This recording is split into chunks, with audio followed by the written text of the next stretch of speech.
Hello အားလုံးပဲမင်္ဂလာပါဒီ blog လေးကတော့ language school ရဲ့ Suzuki Shiki နေ့လေးကိုရိုက်ပြထားတဲ့ blog လေးပဲဖြစ်ပါတယ်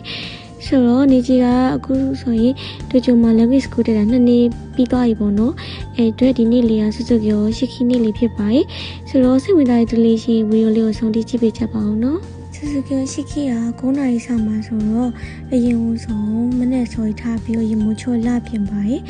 ဒီချာစားစဉ်းစားထားတာကဒီလှပြင်တာကိုမိတ်ကက်ဆရာနဲ့လှပြင်မယ်ပေါ့နော်ဘာလို့လဲဆိုတော့နေကြီးဝတ်မှာကမြန်မာအင်ဂျီလေးဖြစ်တဲ့အတွက်နေကြီးစပင်ကလည်းခါလောက်ထိရှည်ရပေါ့နော်အတွက်ကြောင့်မလို့စပင်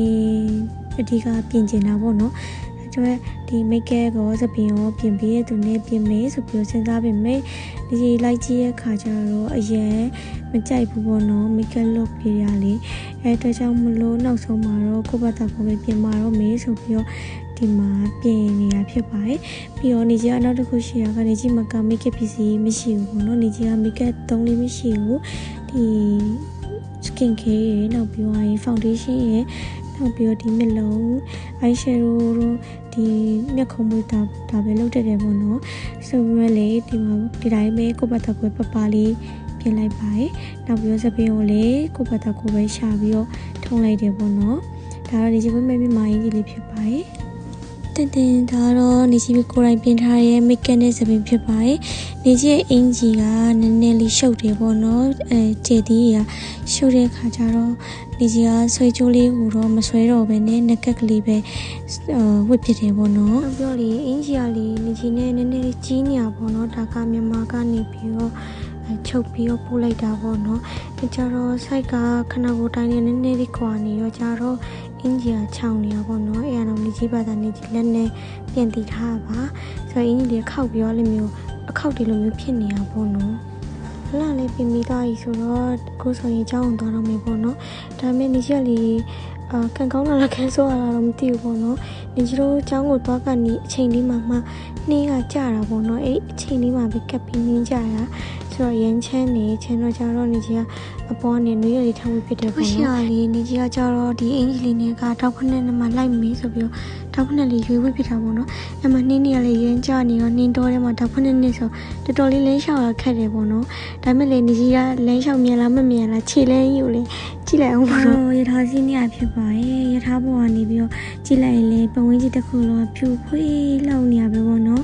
ဒီချိုးချောင်းသွားတဲ့အချိန်မှာလူနင်းကြတဲ့ခါကျတော့နေကြီးတို့ရထားရည်သွားလိုက်ရက်လိုက်ဖြစ်နေရပါတော့။ဒီနေ့ကတော့ဟိုတယ်မှာလုပ်ပြရဖြစ်ပါရဲ့။နေကြီးတို့ဟိုတယ်ကိုရောက်တဲ့ချိန်ကနည်းနည်းလေးတော့နောက်ကျသွားတယ်ပေါ့နော်။ဒီမှာဆရာကမိကုံပြောတဲ့အချိန်တော့ရောက်နေပေါ့နော်။ဘာလို့လဲဆိုတော့ရထားကနေ့နေ့ကျတော့ရက်လိုက်သွားလိုက်ဖြစ်နေအောင်ကျတော့နောက်ကျသွားဖြစ်ပါရဲ့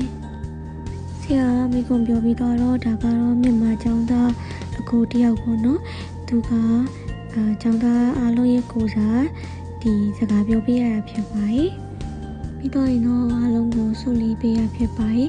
ဒါပေမဲ့ဒီကြီးဆုယူရဲ့ဗီဒီယိုလေးကတော့မရိုက်လိုက်အောင်ပေါ့နော်ဒီကြီးကနေကြီးတငယ်ချင်းကိုဗီဒီယိုရိုက်ဖို့ဖုန်းလေးပေးခဲ့ပေမဲ့တငယ်ချင်းကတပ်ပုံရိုက်ခိုင်းနေတင်ပြီးတော့တပ်ပုံကိုရိုက်ထားလိုက်တယ်ပေါ့နော်ဗီဒီယိုမရိုက်ဘဲနဲ့တပ်ပုံရိုက်လိုက်တဲ့ခါကျတော့ဗီဒီယိုလေးကမရှိဘူးဖြစ်သွားတာဖြစ်ပါတယ်တပုံမရှိကျန်ခဲ့ပေါ့နော်ပြီးတော့ရင်တော့2နှစ်တာကာလအတွင်းမှာဒီကျောင်းသားရလုံးရဲ့တပုံလေးတွေဗီဒီယိုလေးတွေကိုတင်ပြပေးပါတယ်ဒီရှိမထိုင်နေရဆရာကြီးဖြစ်ပါတယ်နောက်ပြီးတော့ရင်တော့ဒီနိုင်ငံချင်းစီကနေပြီးတော့နောက်တဲ့ကျောင်းသားအသစ်တွေကိုစကားလေးတွေပြောပေးခဲ့ရတယ်ပေါ့နော်အမှန်စကားလေးတွေဆိုတော့ဒါကတော့နေကြီးရဲ့ဗီဒီယိုလေးဖြစ်ပါတယ်နေကြီးကတော့မြန်မာနိုင်ငံလန်လေးခံထားတာဖြစ်ပါတယ်ဗီဒီယိုရဲ့ဆုံးလေးကတော့ဆရာရဲ့ဗီဒီယိုလေးဖြစ်ပါတယ်ဆရာကြီးကနေပြီးတော့ဒီကျောင်းသားရလုံးကိုအမေတို့ပုံစံမဲ့ပေါ့နော်ကွန်ပျူတာစကားလေးပြောထားတဲ့ဗီဒီယိုလေးဖြစ်ပါတယ်ဒါလေးကိုလည်းပြပေးပါမယ်ဒီဗီဒီယိုဆက်စားချင်းမှာပါတဲ့3ယောက်ကပေါ့နော်နေချင်းနဲ့တည်းနဲ့တူထိုင်ခဲ့တဲ့တယောက်တငယ်ချင်းတော့ဖြစ်ပါတယ်အဲ့ဒီမမနေချင်းမြဲတဲ့ပုံတွေးနေကြ2ယောက်ကကြတော့သူ့ရဲ့နိုင်ငံတရုတ်နိုင်ငံကိုပြန်သွားဖြစ်တဲ့အတွက်အနည်းအားဒီပွဲလေးကိုမလာနိုင်ဘူးပေါ့နော်နောက်ပြီးတော့ဒီဗီဒီယိုလေးကပန်းရောက်လေးနဲ့ကောင်းမလေးရနေဖြစ်ပါတယ်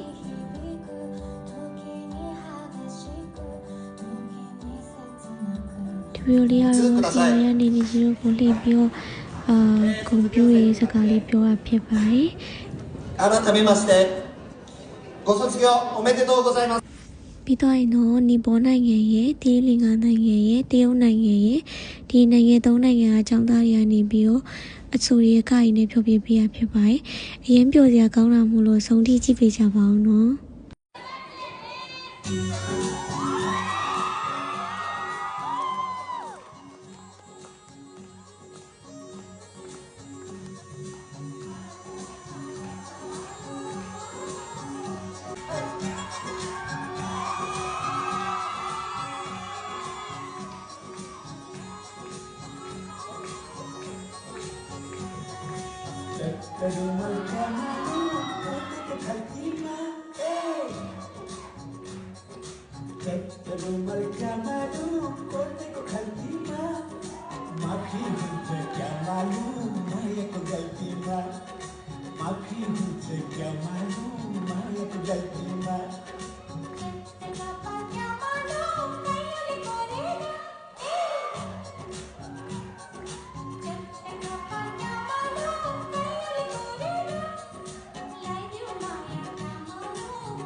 に私自分のシングル曲歌います差し上げます。この曲の中で皆さんへのお祝いもあります。Firebird。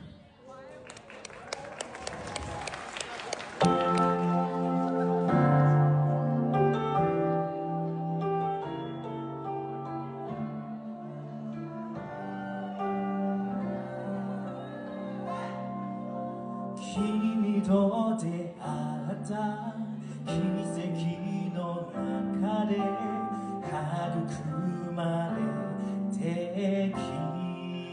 たかけがえのないものなんだから変幻ね we do side by side 涙も悔しさも焦げるその先にきっと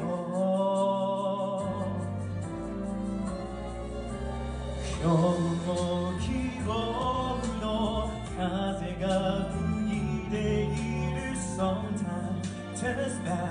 嵐に来しあっても信じる力今翼に乗せ Firebird Soaring reaching us through the sky 思いを負けそうになるけどってし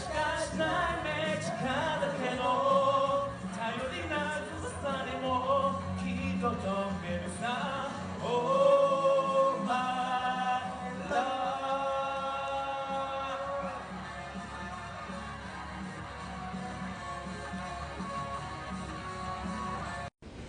ဖြိုရွေးလည်းပြီးသွားပြီဆိုတော့ဆီယမကြီးအကုန်လုံးတပုံဆွေးရိုက်တယ်